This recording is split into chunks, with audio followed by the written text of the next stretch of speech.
Hey guys, in this What's Unique About this unique video, I want to briefly talk about Dissolution of the Flesh unique jewel. It is very weird and there are not many ways to use it, but there is one potentially very strong interaction. Also in the background you see my new character using this jewel, but it will take a lot of fixing to make it viable. So let's take a look at the jewel and talk about the mechanics. Removes all energy shield. Life that would be lost by taking damage is instead reserved until you take no damage to life for 2 seconds. And it also has up to 30% more maximum life.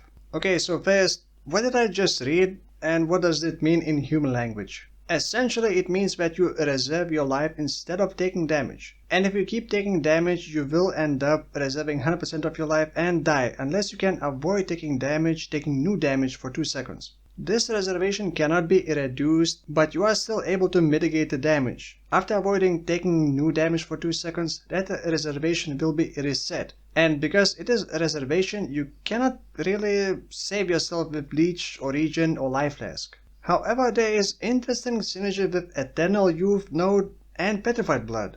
If you look at Eternal Youth, the main thing to pay attention is Energy Shield Recharge instead applies to life. Essentially, it means you gain life recharge. Normally, recharge is based on maximum energy shield and recharges 33% of energy shield per second, and it activates once you stop taking damage for 2 seconds. Eternal Youth makes that recharge based on maximum life pool. That alone doesn't really do anything for Dissolution of the Flesh, since it doesn't matter if you recover HP or not, because taking damage reserves life from maximum life, not from current HP.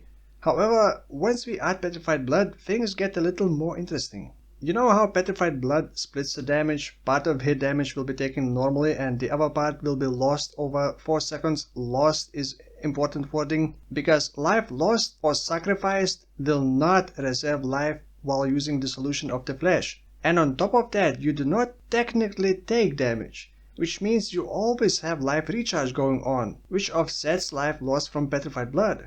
If it sounds confusing, you're not alone, but I'm going to repeat it, and you can check Wiki for Dissolution of the Flesh for these mechanics explanation. So here's an example. You get hit, but because of this jewel, you reserve life instead of taking damage. Because of Petrified Blood, you reserve part of the hit damage, rather than full hit. The rest of the hit damage is lost over 4 seconds. But because of Eternal Youth, you get massive life sustain because you never actually take damage, so you have life recharge. So you completely offset life lost from Petrified Blood. Well, of course, granted that you have enough maximum life and maximum life recharge rate. This gives massive mitigation against hits, but tricky part is not taking damage for 2 seconds.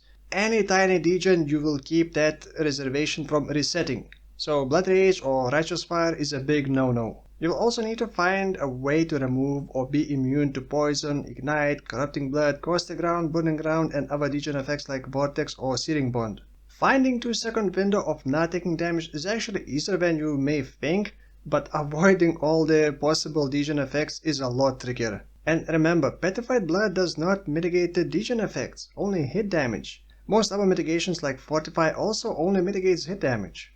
Now, here are a couple other things to note. Ward does not appear to have any weird interaction with it. You get hit, you lose ward.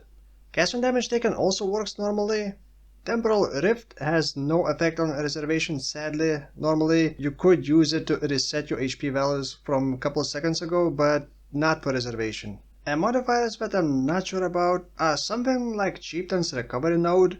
20% increased life recovery rate if you have taken fire damage from an enemy hit recently. You are not technically taking damage, so I'm not sure if this would trigger. However, casting damage taken works, so I guess maybe it would work.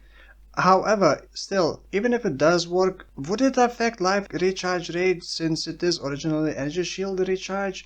And with Eternal Youth you can actually get increased energy shield recharge rate to boost that life recharge rate. Either way, I think there are a couple other similar conditions of taking damage from hits. Although, again, if casting damage taken works, I guess maybe this also should work. But I haven't verified this myself yet.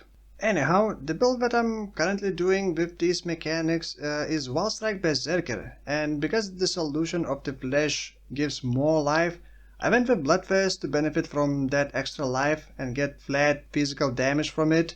And it works very well with the Void Forge because all that flat physical damage from Bloodfist will be tripled as elemental damage. So damage wise it's pretty easy, but I still have yet to solve all the degen problems, and as you have seen in these clips, I was dying pretty often and I just started mapping, so there's still a lot of room to improve the build and I don't have most of the items yet. I will make a dedicated video for this in a couple days. For now, I would like to hear your solutions. How would you avoid all the degen effects other than just don't get hit kind of thing?